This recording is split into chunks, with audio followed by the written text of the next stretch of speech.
received a call informing me about a falling accident involving my husband, Mike. Panicked, I rushed to the hospital, where the doctor conveyed that the surgery was successful, but Mike hadn't regained consciousness. The uncertainty of when or if he would wake up weighed heavily on me, and I collapsed in despair. The next day, my nephew Tyler, whom I hadn't seen in years, visited the hospital room. He handed me a letter that Mike had left with him a while back, insisting I read it alone. As I read the letter, I discovered an astonishing confession from Mike. To confirm its authenticity, I examined an unconscious Mike and found evidence supporting the letter's contents. Unbeknownst to me, Mike's secret was exposed, leading to unforeseen developments. Mike and I had married early, supported by our strong connection.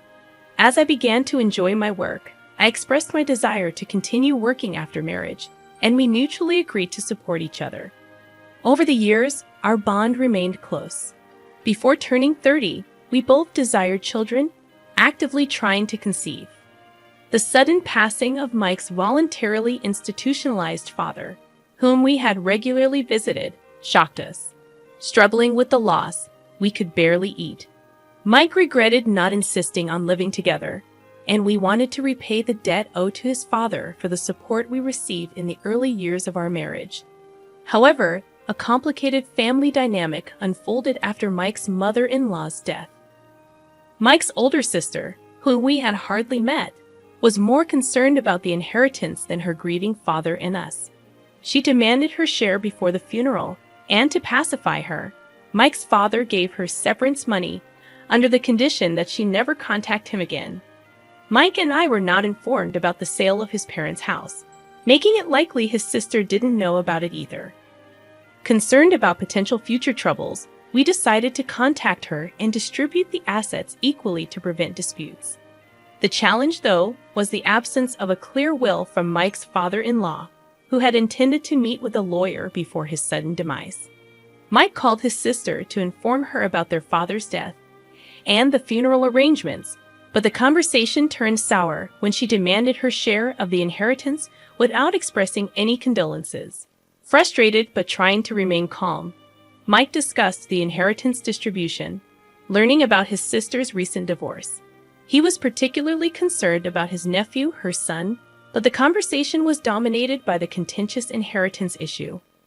After the call, Mike was visibly upset and worried about potential disruptions at the funeral, reminiscent of his mother-in-law's funeral. I consented to remain silent as Mike wished. The days following the funeral were consumed by various procedures, and during this time, his sister called almost daily regarding the inheritance. Initially, Mike patiently explained, but gradually he started to ignore her calls, growing tired of the constant disruptions. Eventually, he decided to meet her, and surprisingly, she became quite cheerful about the situation. Feeling uneasy, I wanted to accompany him, but he insisted on facing her alone. For the past 2 years, I have been involved in handling all the arrangements after the deaths of Mike's parents. Mike, however, believed it wouldn't be right to further involve me in dealing with his sister and the inheritance distribution. He assured me he could handle it and requested that I not worry. Trusting his judgment, I decided to wait and observe how things would unfold. Initially planning to join him, a sudden increase in work at my company made it impossible to match his schedule, and Mike ended up meeting her alone as planned. On the day of the meeting, my work was incredibly busy, and during my break, I couldn't help but worry about Mike. Trying to focus on work, I believed that no news was good news. Suddenly, my phone rang, displaying an unknown number with the hospital's name. Though hesitant, I answered, and the nurse confirmed the hospital's name. Learning about Mike's urgent situation, I left work immediately. Upon arriving, I discovered Mike undergoing emergency surgery. The nurse explained his critical condition and sought my consent for the procedure. Overwhelmed, I signed various documents, and the nurse sternly but kindly reminded me to pull myself together, emphasizing that Mike was fighting for his life. Throughout the night, I arranged for Mike's hospital stay and contacted various people. It wasn't until late at night that I could sit beside him, relieved that he was alive. Tears naturally flowed, but I held his hand tightly, hoping for his consciousness to return. However, he remained unresponsive. Around noon the next day, Mike's sister unexpectedly appeared in the room. This was the first time I had seen her since my mother-in-law's funeral. Wondering why she was there, I inquired about how she knew about this hospital. It seemed peculiar as I had not stepped out of Mike's room, making it impossible for her to spot me anywhere else. She assumed Mike was brain dead based on his unconscious state, displaying insensitivity. Despite her lack of concern for his safety or chances of recovery, she demanded compensation for her uninvited visit.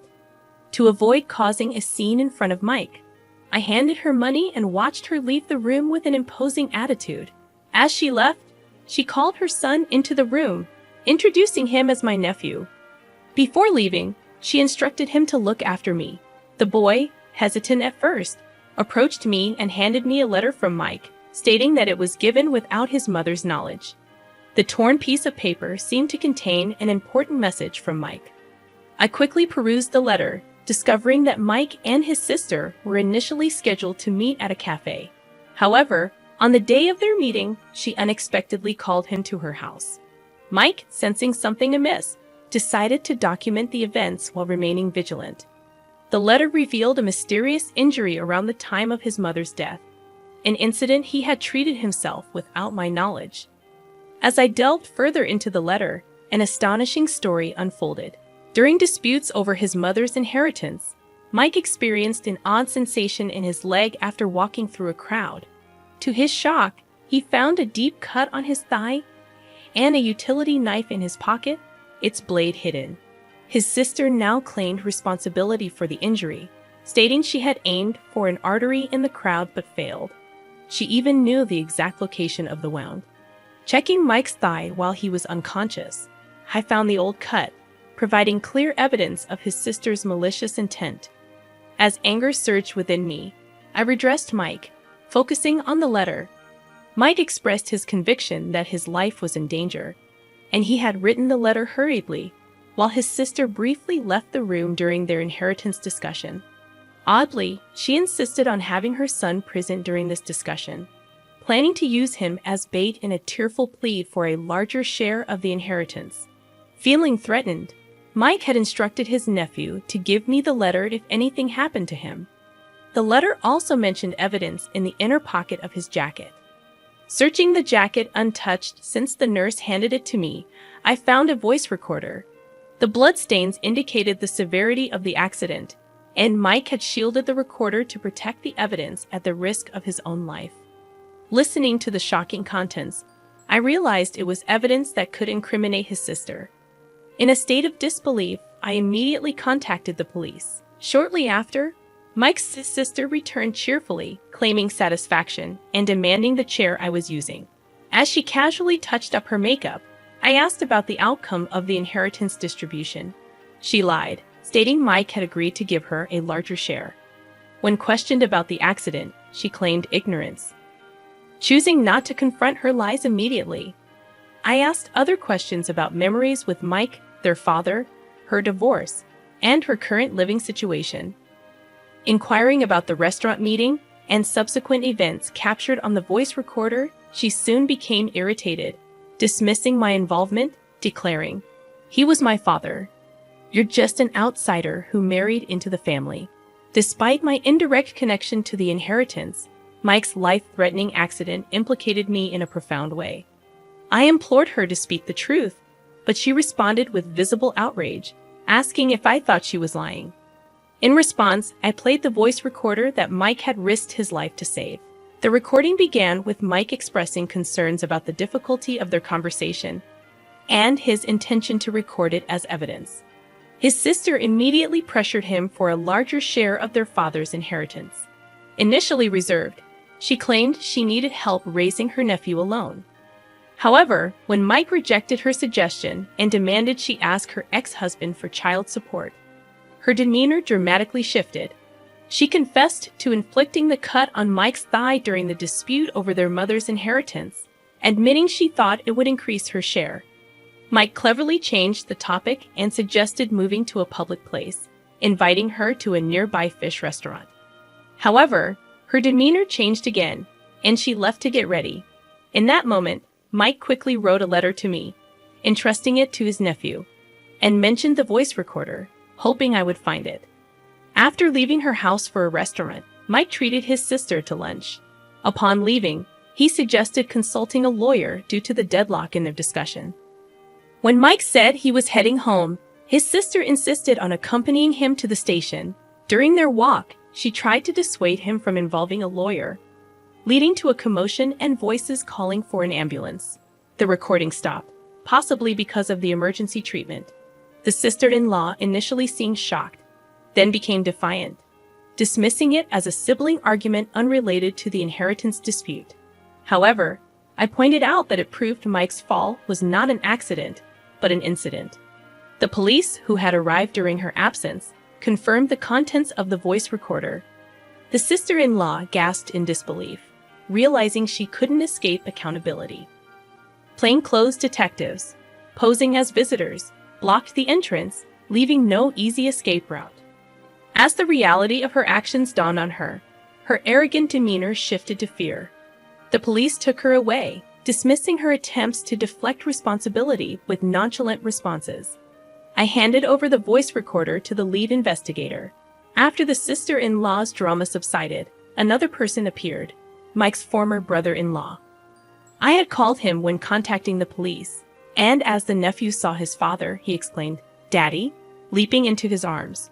The former brother-in-law acknowledged me with a nod, embracing his son. This was the first time I had met him since my mother-in-law's funeral. The voice recorder contained the sister-in-law's true feelings about her son, stating she never wanted a child and only gave birth out of obligation. Child care was mostly left to the former brother-in-law, and his parents had often helped. After their divorce, the former brother-in-law assumed he would easily obtain custody of their son. However, driven by a desire for child support, the sister-in-law convincingly portrayed herself as a devoted mother in one custody. Despite having never mistreated their son, her actions were revealed to be routine cruelty, such as depriving him of food and locking him in a closet. Mike's letter disclosed his determination to rescue his nephew from this situation, even at the cost of relinquishing his entire inheritance.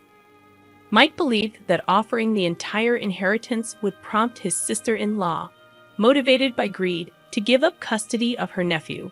This decision was not only about the inheritance, but also about the welfare of his nephew.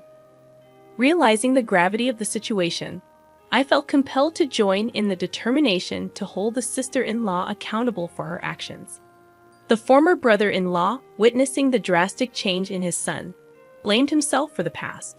Despite securing a monthly visitation agreement, the sister-in-law consistently denied him access to their son, threatening to cut ties if he persisted.